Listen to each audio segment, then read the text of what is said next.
Guys, this all started about a week ago. My battery had went dead. I jumped myself from my Altima because I just happened to be riding in tandem with my wife. My battery crapped out a few days after that, and it was outside of warranty, so I paid for a brand new battery. The alternator's still charging, but listen to that whine.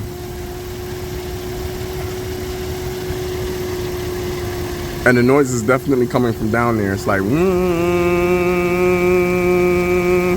So rather than just wait until it fails completely, I got a replacement OEM unit.